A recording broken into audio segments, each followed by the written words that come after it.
Ladies and gentlemen, welcome back to that fabulous new cooking show, Penthouse Kitchen. Today's our second episode. We're filming right here in the kitchen in my penthouse in Indianapolis.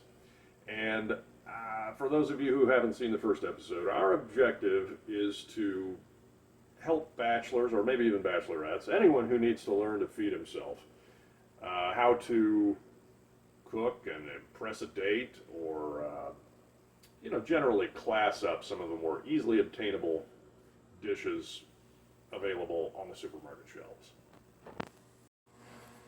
So on today's episode, we are going to make you an expert in how to prepare Hoosier sushi.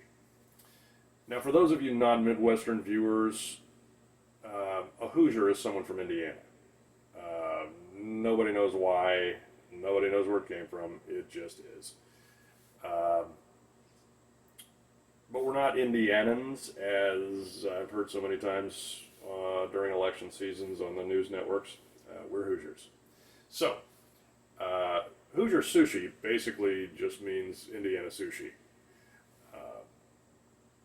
Now, some of you who are more well-versed in geography are thinking, well, where does the fresh fish come from? Well, stay with me.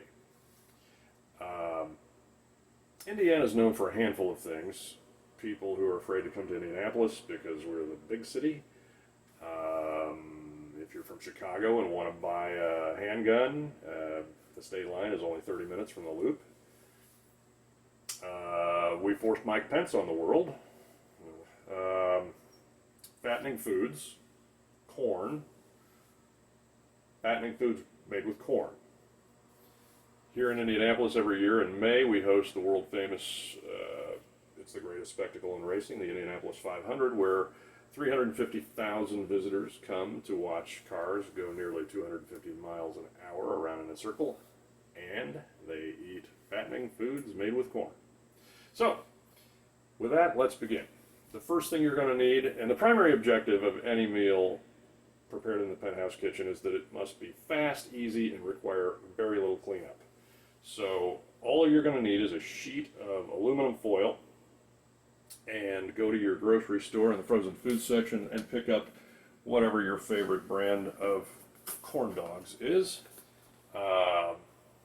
This is just the Kroger store brand corn dogs. I think they were 5 for $3.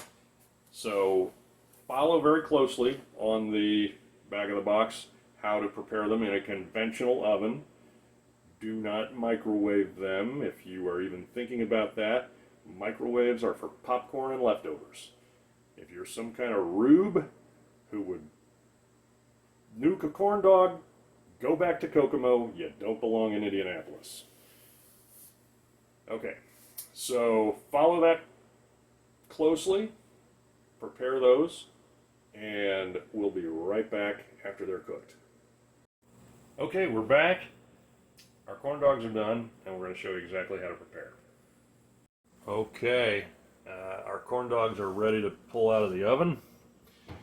I recommend using some kind of a heat-proof glove to do this, but I don't have those, so I'm going to put the camera down and give me 1 second.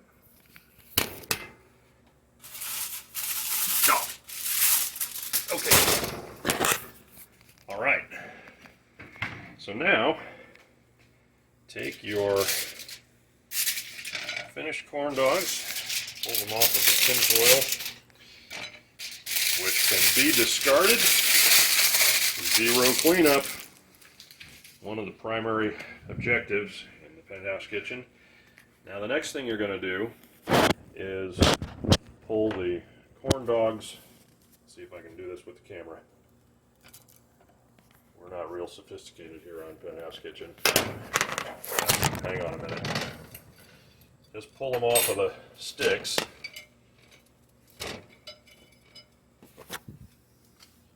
Like so. And then cut them into slices. So let's see if I can just do this one-handed.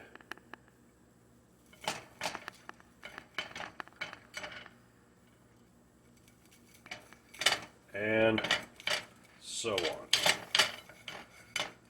Tell you what, we'll be right back when that part's finished.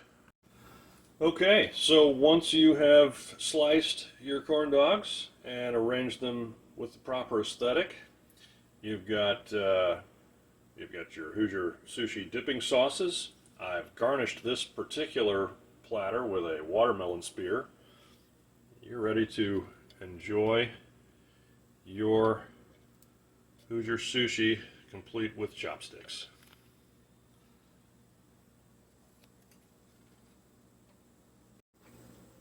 Breathtaking. Just breathtaking. This has been another episode of Penthouse Kitchen.